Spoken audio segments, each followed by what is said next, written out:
अस्सलाम वालेकुम। So guys, आज जो हम टॉपिक डिस्कस करने जा रहे हैं वो है जुल्फ़िकार की biography and you can say उनके जो वर्क है, जो कि मोस्ट पॉपुलर वर्क है, द मर्डर ऑफ़ अज़ीज़ ख़ान।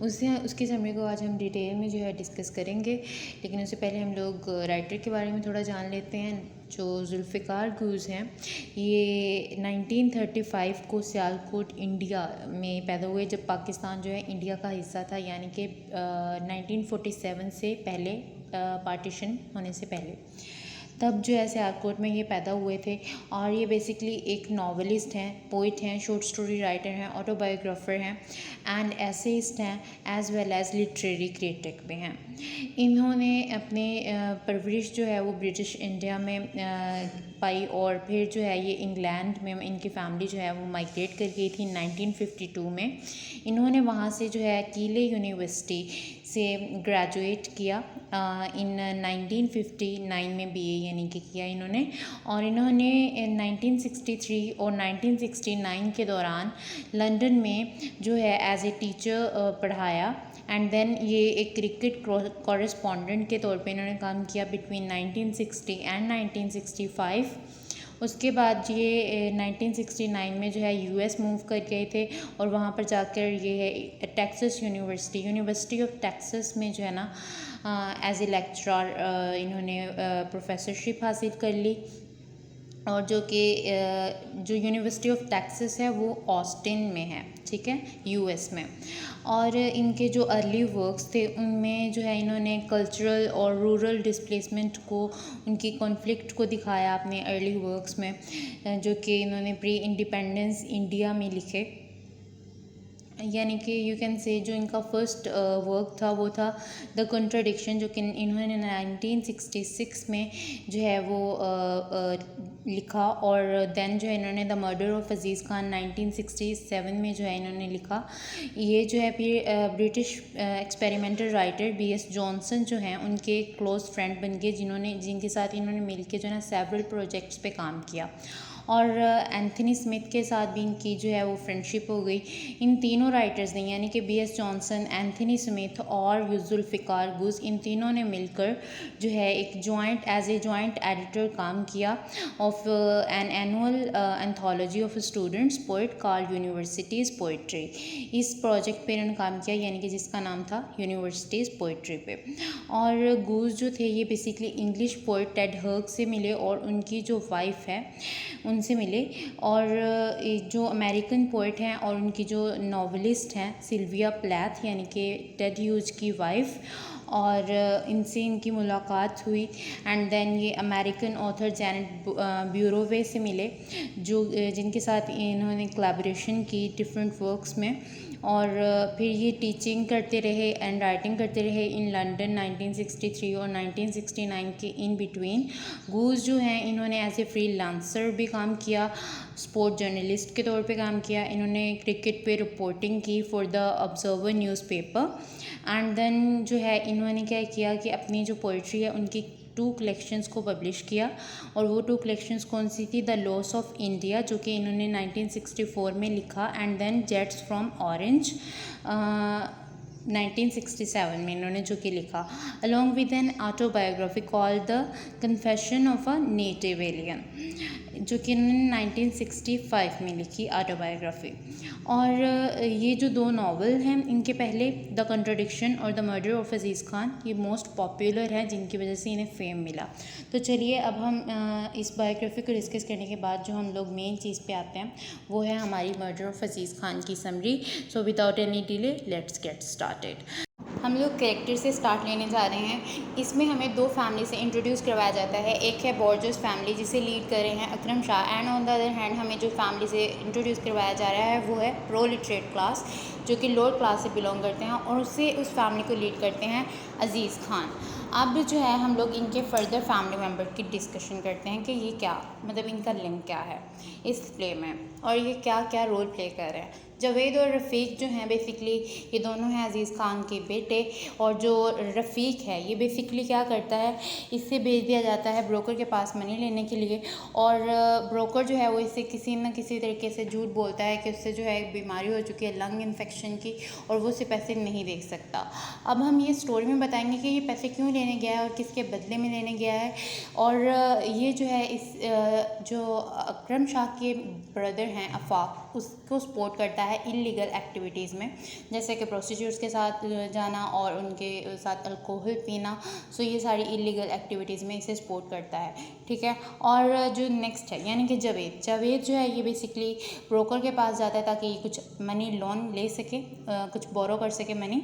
और ये थे सन ऑफ अजीज़ खान। और नेक्स्ट जो कैरेक्टर है वो है ज़ुलेखा, जो कि अजीज़ खान की बेटी है, जिसकी शादी हुई है कराची में और वो वहीं पे रहती हैं।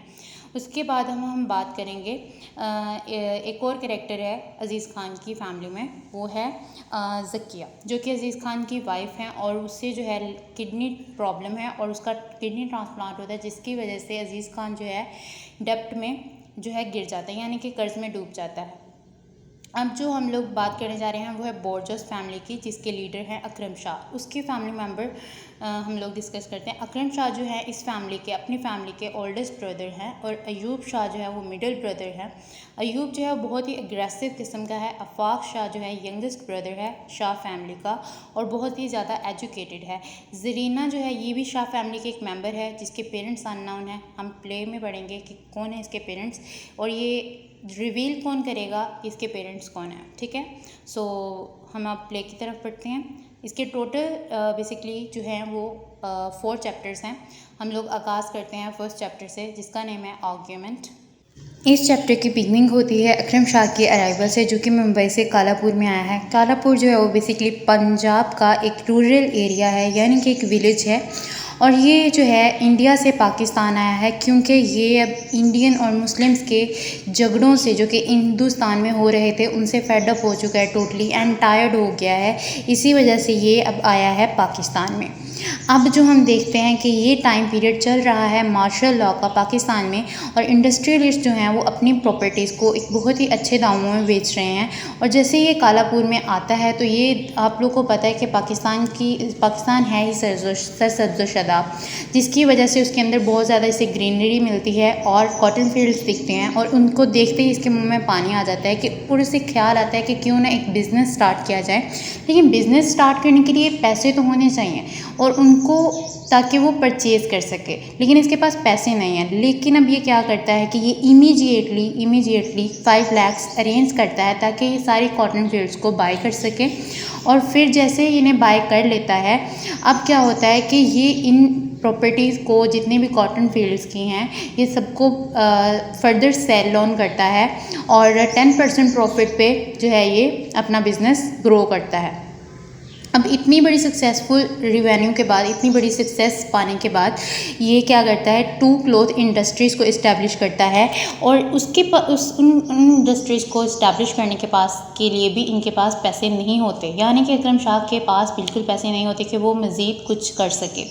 अब क्या होता है, उन 2 क्लॉथ इंडस्ट्रीज़ को इस्टेब्लिश करने के लिए ये अपने फ्रेंड से मनी जो है वो इन्वेस्टमेंट करवाता है उनसे अपने बिज़नेस को ग्रो करने के लिए। और फिर क्या होता है, ये क्लॉथ इंडस्ट्रीज़ इस्टेब्लिश कर लेता है। लेकिन अभी भी ये इस काबिल नहीं हो सका कि अजीज़ खान की 70 एकड़ प्रॉपर्टी को गेन कर सके। यहाँ पे हमें बताया जा रहा है कि कैसे सोशल क्लास जो है वो मज़ीद डिज़ायर्स रखती है टू ग्रो हर बिज़नेस और हिज बिज़नेस। और यहाँ पे हमें ये भी दिखाया जाएगा कि कैसे बोर्जोस जो है, यानी कि अपर क्लास लोअर क्लास को मज़ीद एक्सप्लॉइट करती है, और ये यही चाहता है कि अजीज़ खान को एक्सप्लॉइट करे by getting his 70 acres property. लेकिन क्या होता है, अजीज़ खान इससे साफ मुंह पे इनकार कर देता है और ये इससे भीख भी मांगता रहता है, लेकिन वो उसकी एक अर्ज़गुज़ारी को नहीं सुनता। अब क्या होता है कि ये समझता है कि इसका बिज़नेस काफ़ी फ्लरिशिंग चल रहा है, इसकी ज़िंदगी मतलब काफ़ी लग्जरियस है, तो इससे ज़्यादा मिन्नतें करने की ज़रूरत नहीं है। तो इसी वजह से ये 3 साल तक अजीज़ खान को परेशान ही नहीं करता और ना ही उसकी मिन्नतें करता है कि वो उससे प्रॉपर्टी जो है ना दे दे। यहाँ पे होती है फर्स्ट चैप्टर की एंडिंग। अब हम चलते हैं सेकंड चैप्टर पे, जिसका नेम है आफाक। आफाक जो है वो बेसिकली इस फैमिली का, यानी कि शाह फैमिली का सबसे छोटा बेटा है, जो कि बहुत ज़्यादा एजुकेटेड है, लेकिन ये बहुत ही ज़्यादा डिप्राइव्ड है अपनी लाइफ से, बहुत ही ज़्यादा सैड है, बहुत ही ज़्यादा एलियनेटेड है, बिकॉज ये अपने भाइयों के क्रिटिसिज्म का शिकार बना हुआ है, जो कि इससे एब्सर्ड समझते हैं, जो कि इसे इडियट समझते हैं और हमेशा इसकी बेइज्जती करते हैं, ह्यूमिलिएट करते हैं एंड ऑल्सो इंसल्ट करते हैं। अब हम देखते हैं कि अयूब जो है, जो कि इस फैमिली का मिडिल ब्रदर है और बहुत ही एग्रेसिव किस्म का है। एक दिन क्या होता है, अकाउंटेंट आता है इनके बिज़नेस का, और जो अकाउंटेंट है वो आके अयूब यानी कि मिडिल ब्रदर को बताता है कि उनके फैमिली में उन्हें काफ़ी ज़्यादा लॉस जो है फेस करना पड़ रहा है अज़ीज़ खान की वजह से, क्योंकि अब वो ज़्यादा से ज़्यादा उसकी जो कॉटन फील्ड्स हैं वो ज़्यादा बिक रही हैं और उनको जो है लॉस फेस करना पड़ रहा है। अब वो क्या करता है, नेक्स्ट डे नहीं, तभी आता है आफाक, और जो कि उसका छोटा भाई है, और वो अपने भाई से पूछते हैं कि मामला क्या है। लेकिन अयूब जो है ना उससे कहता है कि तुम मेरे मामलात में मुदाखलत ना करो, और अयूब जो है ना इस बात से एंग्री होके अपनी जेब से बाहर चला जाता है। अब उसके रास्ते में उससे रफ़ीक और जवेद मिलते हैं, जो कि अज़ीज़ खान के बेटे हैं, और वो उनसे पूछते हैं कि तुम लोगों का ब्रोकर कौन है, यानी कि तुम लोगों की कॉटन फील्ड्स कौन खरीदता है, तो मुझे उनका नेम मेंशन करो। वो उसे बता देते हैं कि उनका हर साल जो है कॉटन कौन खरीदता है, ठीक है। और अब क्या होता है, बेसिकली उस ब्रोकर का नेम है मोहम्मद हुसैन। अब अगले ही दिन जितने भी ये शाह ब्रदर्स हैं, यानी कि तीनों भाई जो हैं, चले जाते हैं उस वेंडर, उस ब्रोकर के पास, और उससे जो है अल्टीमेटली जो है ना ये कहते हैं कि तुमने आइंदा के बाद से जितने भी कॉटन फील्ड्स खरीदने हैं या कोई भी क्रॉप सिस्टम खरीदना है अज़ीज़ खान से, तो तुम्हें उसके बदले में जो है ना बिल्कुल भी उससे पे नहीं करना है, किसी भी किस्म की पे नहीं करनी है उससे, ठीक है। अब जैसे ही रफ़ीक नेक्स्ट डे मोहम्मद हुसैन के पास जाता है ताकि वो अपनी मनी की डिमांड कर सके, जिसके बदले में उसने उनसे क्रॉप खरीदी है, ठीक है। तो अब क्या होता है कि वो खांसी करना शुरू कर देता है, और इससे पहले कि वो पैसे मांगे, रफ़ीक जो है मोहम्मद हुसैन से पैसे मांगे, वो झूठ बोलने लगता है अपने लंग इन्फेक्शन के बारे में, जो कि कहता है कि मुझे मतलब लंग इन्फेक्शन हुआ है, और वो खांसी करने का बहाना करता है, और वो चाहता है कि रफ़ीक जो है ना उसे लीनियंसी दे। रफ़ीक जो होता है ना उसे पैसे लेने की बजाय उसे पैसे मज़ीद दे आता है, ठीक है। हालांकि उसने झूठ बोला होता है अपने लंग इन्फेक्शन के बारे में, ठीक है। अब वो जब वापस घर जा रहा होता है तो उससे आफाक मिलता है, जो कि उससे फ़ौरन से विलेज के बाहर हट की तरफ ले जाता है, एक झोंपड़ी की तरफ ले जाता है, और वो वहाँ पर पूरी रात स्पेंड करते हैं प्रोस्टिट्यूट्स के साथ, और अल्कोहल पीते हैं, काफ़ी हद तक ड्रिंक करते हैं। एंड देन क्या होता है कि वो अपनी पूरी रात गुजारने के बाद जब सुबह होती है तो आफाक क्या करता है, रफ़ीक को 2000 रुपीज़ देता है। कितने देता है, 2000 रुपीज़, और उससे कहता है कि तुम जो है ना अपने फादर को कहना कि तुम जो है ये मोहम्मद हुसैन से लेके आए हो पैसे 2000, ठीक है, मुझसे नहीं लेके आए बल्कि मोहम्मद हुसैन से लेके आए हो। अब जब आफाक जो है वो अपने घर की तरफ जा रहा होता है तो अयूब उसे देख लेता है, यानी कि वो जब हट से वापस अपने घर की तरफ जा रहा होता है ना, तो अयूब यानी कि उसका मिडिल ब्रदर उसे वहाँ पर देख लेता है और उससे गालियाँ निकालता है और उस पर गुस्सा करता है, और अचानक से क्या करता है, अज़ीज़ खान की फील्ड में चला जाता है, और वहाँ पे उसे एक 13 इयर्स ओल्ड जो है ना लड़की मिलती है, जमीला बानो, और उससे वो फील्ड की तरफ खींच के ले जाता है एंड वहाँ पे जाके उसका रेप कर देता है, और क्या होता है उस जमीला बानो को देन मार देता है और वहाँ से फ़रार हो जाता है। अब ये सब कुछ अज़ीज़ खान के क्रॉप्स में हुआ, तो इसी बेसिस पे पुलिस आती है और रफ़ीक को अरेस्ट कर लिया जाता है, इंस्टेड ऑफ कि वो आफाक को जो है जिसने रेप किया होता है लड़के का उससे अरेस्ट करें, जिसने क्राइम कमिट किया है उससे अरेस्ट करने के बजाय वो इनोसेंट को जो है यानी कि रफ़ीक को अरेस्ट कर लेते हैं और इवन दो उसे हैंग कर देते हैं, फांसी पर लटका देते हैं। आफाक जो कि एक्चुअली में मुजरिम है, क्रिमिनल है, उससे क्या कर दिया जाता है, अपनी फैमिली के थ्रू जो है इंग्लैंड वो चला जाता है, और यहाँ पे होती है सेकंड चैप्टर की एंडिंग।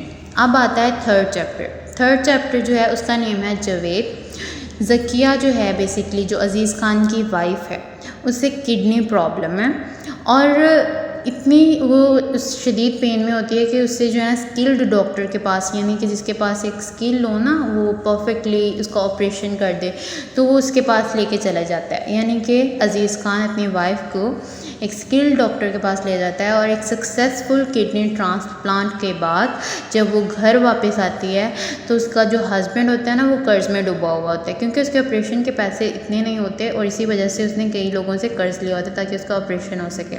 अब उन कर्ज़ को पे करने के लिए जो है वो क्या करता है, अपने बेटे जावेद को जो है ना भेजता है मोहम्मद हुसैन के पास, ताकि वो उससे लोन ले सके, कुछ मनी ले सके उन कर्ज़ को उतारने के लिए। ठीक है, अब क्या होता है, जावेद जाता है अपने वेंडर के पास, हुसैन के पास, और जैसे ही वो जाता है वो फिर से कफ़ करना स्टार्ट करता है, यानी कि फिर से खांसी करना शुरू कर देता है। और वो सोचता है कि कहीं जावेद फिर से वही पैसे तो नहीं मांगने आ गया जो उसने पहले मांगे थे, ठीक है, जिससे पे करने के लिए इसने मना कर दिया था। और अब क्या होता है कि जो जावेद है वो उससे लोन के लिए हेल्प मांगता है, वो कहता है मुझे लोन चाहिए, हालांकि वो तो उसे लगता है, अब इस बात को सुनते ही, लोन को सुनते ही उसे लगता है कि शायद अज़ीज़ खान जो है ना प्रीवियस मनी के बारे में भूल चुका है जो कि उसने उससे ली थी। और अब क्या होता है कि क्या करता है कि वो कहता है कि उससे ये सब कुछ इसलिए करना पड़ा बिकॉज उसने किसी का कर्ज लुटाना है और उससे लोन चाहिए। अब वो क्या करता है, उसे एक शर्त पे जो है ना एक एग्रीमेंट करता है कि वो उससे जावेद को पैसे तो देगा, लेकिन एक शर्त लगानी पड़ेगी, वो ये कि अगर वो किसी भी बेसिस पे उसे मनी रिटर्न नहीं कर पाया तो वो जितनी भी 70 एकड़ लैंड है वो सारी की सारी उसकी हो जाएगी, यानी कि वेंडर की हो जाएगी, अगर वो उससे लोन जो है वो रिटर्न कर ना पाया। ठीक है, अब जब वो उसे पैसे दे देता है, जब ये जो घर की तरफ जा रहा होता है तो वहाँ पे उसे डाकू घेर लेते हैं और जो है ना उससे मनी ले लेते हैं सारी, और उसे मतलब किल कर देते हैं, स्टैप कर देते हैं, चाकू से मार देते हैं और वहाँ से फ़रार हो जाते हैं। अब दूसरी साइड पे हम देखते हैं कि जो रज़िया यानी कि अयूब खान की जो स्पाउस है उसका एक्स्ट्रा मैरिटल अफेयर चल रहा है अपने छोटे देवर के साथ, आफाक के साथ। और ये क्या करती है, एक्सपेक्ट कर रही होती है आफाक को कि वो इंग्लैंड से कब वापस आएगा। उसे पता चलता है कि कहीं आफाक का वहाँ पे किसी के साथ इंग्लैंड में रिलेशनशिप तो नहीं है। ठीक है, अब इस बात को वो सोचती रहती है कि वो कब आएगा वापस। ठीक है, और वो इसी वजह से जो है ना हम देखते हैं कि दूसरी तरफ जो अकरम शाह है, इस फैमिली का लीडर अकरम शाह, वो क्या करता है कि वो बांग्लादेश से वापस पाकिस्तान में आता है और बांग्लादेश में ये क्या करके है, एक सॉप फैक्ट्री की इनाग्रेशन सेरेमनी को अटेंड करके है जो कि इसकी खुद की है। अब इसने वहाँ पे भी एक सॉप फैक्ट्री जो है ना इस्टेब्लिश कर ली है। अब जब ये आता है वापस तो अयूब यानी कि जो मिडल ब्रदर है उससे कहता है कि तुम जाके अब बांग्लादेश जाओ और वहाँ पे जाके सॉप फैक्ट्री के ऑनर बन जाओ और अपने बिज़नेस को काफ़ी हद तक मॉडिफाई करो। ठीक है, अब अयूब क्या करता है, उसे लगता है कि उसका भाई कहीं उसे धोखा तो नहीं दे रहा, उससे वो ना रिवील करता है कि जो ज़रीना है ना, ज़रीना वो अकरम शाह की बेटी है लेकिन इलिजिटिमेट चाइल्ड। ठीक है, तो ये बात भी अयूब रिवील करता है कि अकरम शाह की बेटी है ज़रीना। चैप्टर नंबर 4 का आगाज़ होता है और चैप्टर नंबर 4 में क्या होता है कि जावेद की भी डेथ हो चुकी है, रफ़ीक को भी हैंग कर दिया जाता है और इसी वजह से, इसी सदमे की वजह से ज़किया जो है ना अब वो ये सब कुछ बर्दाश्त नहीं कर सकती और वो मर जाती है। अज़ीज़ खान की जो फील्ड्स हैं ना वो शाह ब्रदर अब जो है ना उन्होंने ले लिया, ऑक्यूपाई कर लिया, क्योंकि वो अब उनका जो है ना मनी रिटर्न नहीं कर सकते थे, उनके पास पैसे ही नहीं थे। तो जो उन्होंने एग्रीमेंट किया था हुसैन के साथ तो उसके सारी जो है ना 70 एकड़ लैंड वो उनकी हो गई थी और जो शाह ब्रदर है वो तो काफ़ी उनकी पावर अथॉरिटी है तो उनको क्या करते हैं, मोहम्मद हुसैन से वो सारी ज़मीन ले लेते हैं। 70 एकड़ जो है अब शाह ब्रदर्स की हो चुकी है जो कि अज़ीज़ खान की कभी हुआ करती थी। ठीक है, अब क्या होता है कि अज़ीज़ खान अपनी तन्हाइयों से काफ़ी ज़्यादा टायर्ड ऑफ हो चुका है क्योंकि इसके फैमिली मेम्बर ऑलमोस्ट सारे मर चुके हैं, सारे ही बल्कि मर चुके हैं और ये अपनी लोनलीनेस को फील करता है और अपने कज़न शाहिद के पास लाहौर में चला जाता है, जहाँ पे इसे एक उम्मीद इसके दिल में आती है, वो होती है कि पुलिस शायद इसकी मदद करे उसकी फील्ड को बैक मतलब उसे वापस दिलाने में। लेकिन जैसे ही ये पुलिस ऑफिसर से कंसल्ट करता है तो वो उसे डिसरिस्पेक्ट करते हैं, उसे ह्यूमिलिएट करते हैं क्योंकि उसके पास पावर ही नहीं है, उसके पास अथॉरिटी नहीं है, उसके पास मनी नहीं है ताकि वो अपनी सिफारिश कर सके। ठीक है, क्योंकि हम देखते हैं कि पोस्ट इंडिपेंडेंस जो है ना जब हुआ था तो उस टाइम में जो था ना ये सब कुछ जो था ना अमीर लोगों के लिए था, ठीक है, अमीर लोगों के लिए था ये सब कुछ। इंस्टेड दिस के इवन दो वो गरीब लोगों को समझते ही नहीं थे, उनकी सिफारिश ही नहीं चलती थी। तो यहाँ पे वो देखा जा रहा है कि कैसे उसकी बेइज्जती होती है और उसे वहाँ से निकाल दिया जाता है। अब इसी मायूसी में वो दोबारा से कालापुर आता है। पहले वो लाहौर जाता है अपने शाहिद कज़न के पास, अब जो है वो कालापुर में वापस आता है और वहाँ पे जो है शाह इंडस्ट्रीज़ की मशीनरी को देखता है, ठीक है, और उसे बड़ा ही मायूसी होती है और वो क्या करता है एंड पे आके कैस्केड के पास यानी एक समुंदर के पास जाके सुसाइड कमिट कर लेता है। तो यहाँ पे हो जाती है इस प्ले की एंडिंग। आई होप सो आप लोगों को अच्छे से समझ आ गई होगी। Thank you for watching. और मेरे चैनल को सब्सक्राइब कर दीजिएगा, लाइक कर दीजिएगा, एज वेल एज शेयर कर दीजिएगा। If you have any kind of a problem related to the lecture you can ask through the comments, I will definitely reply you. Okay, अल्लाह हाफिज़। Next lecture में आपसे मुलाकात होती है।